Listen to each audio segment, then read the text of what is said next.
ہم نے سنا ہے کہ جس کمرے میں تصویریں یا ٹی وی وغیرہ ہو تو اس کمرے میں نماز قبول نہیں ہوتی. کیا یہ بات درست ہے؟ دیکھیں، جہاں تصویر عزت کے ساتھ لٹکی ہوئی ہے، کوئی بھی تصویر، ابا دادا کی تصویریں لوگ دیواروں پہ لٹکا دیتے ہیں، تو اصولی طور پر تو اس کمرے میں داخل ہونا بھی جائز نہیں ہے. صحابہ کرام سے صحیح سند سے یہ بات ثابت ہے کہ جس جگہ پہ کوئی تصویر ہوتی تھی وہ جاتے ہی نہیں تھے. اور نبی صلی اللہ علیہ وسلم نے فرمایا ان الملائکۃ لا تدخل بیتا فیہا صورت حیوان او انسان. جس کمرے میں انسان یا جانور کی تصویر ہو تو وہاں فرشتے بھی داخل نہیں ہوتے. تو اصل تو مسئلہ یہی ہے کہ جہاں تصویر باقاعدہ، یہ نہیں کہ جو اخباروں میں نیچے تصویریں پڑی ہوئی ہوتی ہیں ان کی بات نہیں کر رہا، جو پراپر باقاعدہ کسی نے اپنے ابا دادا کی تصویر لگائی ہوئی ہو یا کوئی مجسمہ لگایا ہوا ہو، تو ایسی جگہ پہ جانا ہی جائز نہیں ہے. لیکن بہت سے علماء کا موقف یہ ہے کہ اب اس میں ابتلا بہت زیادہ ہو گیا. ابتلا کا مطلب اب اس سے بچنا تقریباً ناممکن ہے. یعنی اتنا لوگوں نے گھروں میں تصویروں کا استعمال کرنا شروع کر دیا ہے کہ اگر آپ اس عمل سے اجتناب کریں کہ کسی کی ایسی جگہ پہ جائیں نہیں جہاں تصویر لٹکی ہو، تو پھر بہت زیادہ حرج ہے اس میں. تو کچھ احکام ایسے ہوتے ہیں جو زمانے کے تغیر سے چینج ہو جاتے ہیں، کیونکہ شریعت کا مقصد اس عمل کے روکنے سے مقصد یہ تھا کہ وہ گناہ میں لوگ مزید آگے نہ بڑھیں، تو بائیکاٹ اس لیے کیا جاتا تھا. اب تو اتنا ہو چکے ہیں کہ آپ کی زندگی تنگ ہو جائے گی، آپ یعنی کہیں جا ہی نہیں سکتے. بہت ساری جگہوں پہ اب تصویریں، تو اس لیے احتیاط بہرحال اسی میں ہے کہ نہ جائیں، اور اگر کوئی مجبوری ہو، ضرورت ہو، تو پھر گنجائش بھی ہے جانے کی. لیکن اتنا ضرور کر دیا کریں کہ جب کسی تصویر والی جگہ پہ کسی بھی ضرورت سے جانا ہو تو اہل خانہ کو تنبیہ ضرور کر دیا کریں. موقع جیسے ہی ملے ان کو بتا دیا کریں کہ بھئی یہ جو آپ نے دیواروں پہ تصویریں لگائی ہوئی ہیں یہ شریعت میں جائز نہیں ہے. بس اتنا کہہ دیں تاکہ وہ یہ نہ سمجھیں کہ یہ اس عمل کو جائز سمجھتے ہیں. باقی اس جگہ نماز پڑھنا بھی جائز نہیں ہے کیونکہ گناہ والی جگہ ہے. لیکن پھر وہی بات آ جاتی ہے کہ آپ اگر یعنی بعض دفعہ نماز کا ٹائم ہوتا ہے اور ہوٹل میں تصویر لگی ہوئی ہے یا کسی گھر میں تصویر لگی ہوئی ہے، آپ اس کو ہٹائیں گے تو مالک جو ہے غصہ ہو جاتا ہے. تو پھر مجبوری میں آپ پڑھ لیں وہاں، کیونکہ مجبوری ہے. ہم لوگ جب اٹلی گئے تو وہاں اٹلی میں جب ہم نے ہوٹل میں اسٹے کیا نا، تو وہاں بڑی بڑی تصویریں لگی ہوئی تھیں دیواروں پر نا، اور تصویریں بھی بڑی بیہودہ قسم کی تھیں. تو ہم نے کیا کیا، ہم 3 دوست تھے، تو ہم نے ان تصویروں کے اوپر کپڑا ڈال دیا تاکہ ان تصویروں کو چھپا دیں ہم، اور پھر ہم نماز بھی پڑھتے تھے اور رہے بھی وہیں پہ. تو کیا ہوا ہے کہ جی جو ہوٹل کا جو بھی مینیجر تھا نا، جب ہم سے رینٹ وصول کرنے کے لیے آیا، ہم فجر کی نماز پڑھ رہے تھے، جب وہ آیا تو اس نے ہمیں نماز پڑھتا ہوا دیکھا اور تھوڑا خوش بھی ہو رہا تھا. پتہ نہیں کیوں خوش ہو رہا تھا، ہم تو سمجھ رہے کہ شاید نماز کی وجہ سے خوش ہو رہا ہے. اور دیکھ رہا ہے تصویروں پہ اوپر جو ہے نا، ہم لوگوں نے وہیں ہوٹل میں جو بستر کی چادریں تھیں وہ تصویروں پہ ڈالی ہوئی ہیں. اچھا، نماز کے بعد میں نے اس کو دیکھا تو مجھے کہتا ہے یوں ہے ایسے ویلڈن کہ یعنی آپ نے گویا بڑا، مجھے ایسا لگا کہ انگلش بھی نہیں آتی تھی اس کو، وہ اٹلی زبان اٹالین نہیں آتی ہے اس کو، تو اشاروں سے بات کر رہا تھا کہ جی ماشاءاللہ. مجھے ایسا لگا کہ ہمیں اپریشیٹ کر رہا ہے کہ آپ نے تصویروں پہ جو ہے نا یہ کپڑا ڈال کے آپ عبادت کر رہے ہیں. تو ہم تو بڑے خوش ہوئے، ماشاءاللہ دی کتنا اچھا، غیر مسلم ہو کے بھی ہمیں اپریشیٹ کر رہا ہے کہ آپ نے تصویریں چھپا دی.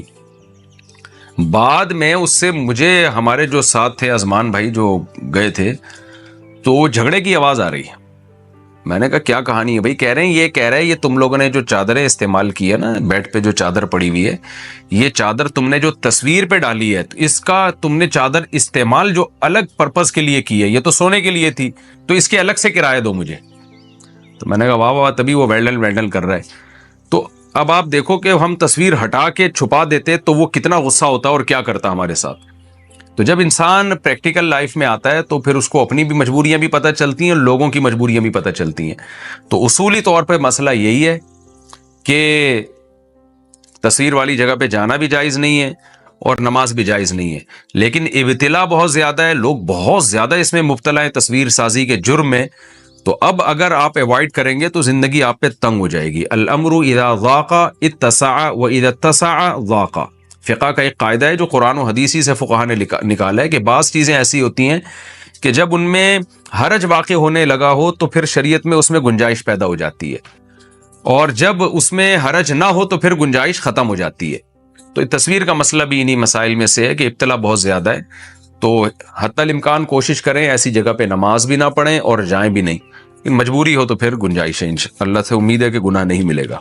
جناب عاطف خان، اصل مسئلہ تو شریعت میں یہی ہے کہ اگر کوئی جاندار کی پرنٹڈ تصویر، جو پرنٹ تصویر ہوتی ہے، وہ اگر کہیں دیوار پہ لگی ہے یا کہیں رکھی ہوئی ہے تو اس جگہ پہ نماز پڑھنا مکروہ تحریمی ہے، جائز نہیں ہے. لیکن دوسری طرف تصویر ایک ایسی چیز ہے جس میں ابتلا بہت زیادہ ہے. ہر گھر میں تصویریں ہوتی ہیں، ہر موبائل پہ تصویریں. تو اس میں پھر یہ تخفیف ہے کہ اگر بہت عزت کے ساتھ کہیں دکان پہ دیوار پہ نہیں لگی ہوئی، ایسے پڑی ہوئی ہے نا میز پہ جیسے، اور ڈیجیٹل تصویر کی بات نہیں کر رہا میں، پرنٹ تصویر کی بات کر رہا ہوں، وہ اگر اس طرح پڑی ہوئی ہے تو اس سے احتراز کرنا، بچنا بہت مشکل ہوتا ہے. کس کس چیز کو آپ ڈھانپیں گے، کتنا ڈھانپیں گے؟ تو اس لیے پھر اس میں شرعاً مجبوری ہے انسان ایسے ہی نماز پڑھ لے. ہاں اگر تصویر کہیں لگی ہوئی ہے باقاعدہ عزت کے ساتھ، جو ہوتا ہے نا پراپر، جو اپنے پیر و مرشد کی تصویریں لگائی ہوئی ہوتی ہیں دیواروں پہ، تو اس میں پھر آپ اس کو ڈھانپ لیں. لیکن یہ بھی جب ممکن ہے جب آپ کا اپنا گھر ہو. کسی اور کا گھر ہے تو پھر آپ اس کو اتار کے بہتر تو یہ ڈھانپ لیں. اگر وہ نہیں ڈھانپنے دے رہا تو پھر مجبوراً ایسے ہی نماز پڑھ لیں. یہاں مجھے ایک دلچسپ واقعہ یاد آیا. ابھی ہم اٹلی میں جب تھے، میرا یورپ کا سفر تھا، تو اٹلی میں ہم جب ایک ہوٹل میں گئے تو رہائش کے لیے ہمارے ساتھ دوست تھے. تو ہم جب گئے ہوٹل میں تو وہاں جو ہے نا کوئی عجیب سی فحش تصویریں بھی ایک دو لگی ہوئی اور مجسمے بھی بنے ہوئے ہیں، جو ان کے تو پتلے رکھے ہوئے ہوتے ہیں انہوں نے ان کے یہاں، تو اس کو برا نہیں سمجھا جاتا. اب ہم جب نماز پڑھنے لگے تو ہم نے ان تصویروں پہ پردے ڈال دیے نا، چادریں ڈال دی. دیوار پہ کوئی تصویر تھی اس پہ بھی، اور جو پتلے بنے ہوئے تھے مجسمے تھے ان کے اوپر بھی ہم نے ان کے چہروں کو چھپا دیا. صبح ہم نے چیک آؤٹ کرنا تھا تو ہم فجر کی نماز پڑھ رہے تھے تو گورا آیا، جو بھی اونر تھا، دروازہ نوک کیا، ہم نے سلام پھیر کے دروازہ کھولا. وہ آیا، اس کی میرا خیال ہے کوئی ایجنٹ تھی، وائف بھی تھی اس کے ساتھ. دونوں اندر آئے اور جب انہوں نے یہ منظر دیکھا کہ تصویروں کے اوپر چادریں ڈالی ہوئی ہیں تو اس نے مجھے کیا ایسے ویل ڈن، یعنی اس نے یہ کہا کہ یہ لوگ ماشاءاللہ نماز پڑھ رہے ہیں اور عبادت کر رہے ہیں تو انہوں نے تصویروں کو چھپا دیا. تو مجھے یوں کہا ویل ڈن. تو میں نے بھی کہا ویل ڈن، شکریہ یعنی آپ کا. ہم بڑے خوش ہو گئے کہ بڑا خاندانی قسم کا انگریز ہے ماشاءاللہ، اور اس نے ہمیں اتنا اپریشیٹ کیا. اور مجھے تو لگا کہ اب یہ کلمہ پڑھ کے دائرہ اسلام میں داخل ہو جائیں گے دونوں. تو خیر تھوڑی دیر میں مجھے آواز آئی بحث مباحثے کی. میں نے کہا یہ کیا ہو رہا ہے؟ پتہ چلا ہمارے ساتھ جو ہمارے ازمان بھائی تھے، جو ہم سفر تھے، وہ گورا کہہ رہا ہے پیسے دو. کس بات کے پیسے بھائی؟ کہہ رہے یہ تم لوگوں نے جو بیڈ کی چادر استعمال کی ہے نا، تصویروں پہ ڈالی ہے، تو یہ چادر کا ایکسٹرا استعمال ہوا ہے. یعنی چادر تو ہم نے اس لیے دی تھی کہ بیڈ پہ بچھائیں یا اوڑھ لیں، آپ نے ایک ایکسٹرا اس کو یوز کیا ہے کہ اس پتلے کے اوپر آپ نے چادر ڈالی ہوئی ہے، تو یہ جو ایکسٹرا استعمال ہوا ہے اس کے الگ سے پیسے ہوں گے. تو ہم نے کہا یہ دیکھو یار ان کی حرکتیں دیکھو صحیح نا، کہ ہم نے چادر گھس گئی ہے کیا تمہاری، ہم دوبارہ اتار کے ڈال دیتے ہیں یار اس کو بیڈ کے اوپر. اتنی دیر بحث کی ہے. تو وہ بھی ہمارے دوست تھے، انہوں نے بھی کہا سوال ہی پیدا نہیں ہوتا، میں تجھے 5 روپے تو میری جیب سے نکال کے دکھا بھائی تو اس پہ کافی دیر ان کا جھگڑا ہوتا رہا. خیر انہیں دیے نہیں.